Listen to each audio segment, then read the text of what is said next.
Le premier secret du Jiu-Jitsu brésilien, évidemment, l'ordre, est-ce que c'est vraiment le premier qu'on devrait savoir? Pas vraiment. Il n'y a pas vraiment d'ordre et je pense pas qu'il y a de limite au secret du Jiu-Jitsu brésilien. Pour l'instant, ben, nous sommes ici le nombril. Donc, c'est un petit truc qui est le suivant.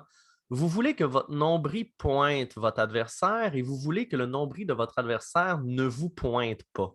Dans ce cas, vous allez avoir l'avantage le plus considérable possible. Si on regarde debout ici, l'image de gauche, ben, c'est égalité. Les deux nombrils se pointent de la même façon. Ici, Héros a un petit avantage parce que son nombril pointe son adversaire et le nombril de son adversaire ne le pointe pas. Ici, ben, on a un bon avantage parce que le nombril de son adversaire le pointe encore moins.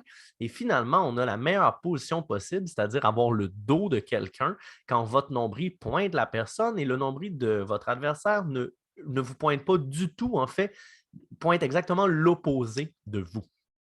Et donc, ça, c'est debout, c'est très facile à voir.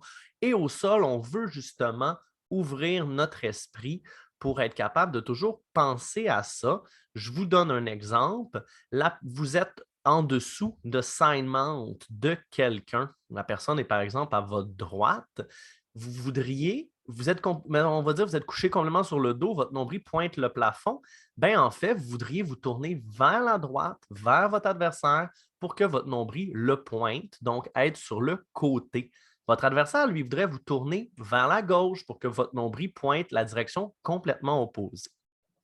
En passant, en pensant à ça, puis en étant assez rapide, ça va vous permettre de beaucoup plus vite savoir dans quelle direction vous en allez quand vous êtes, par exemple, dans un scramble ou tout simplement quand vous vous dites, ben, je suis un peu pris là, je veux améliorer ma position. Ben, on commence par là, hein, on se tourne le mieux possible dans la bonne direction.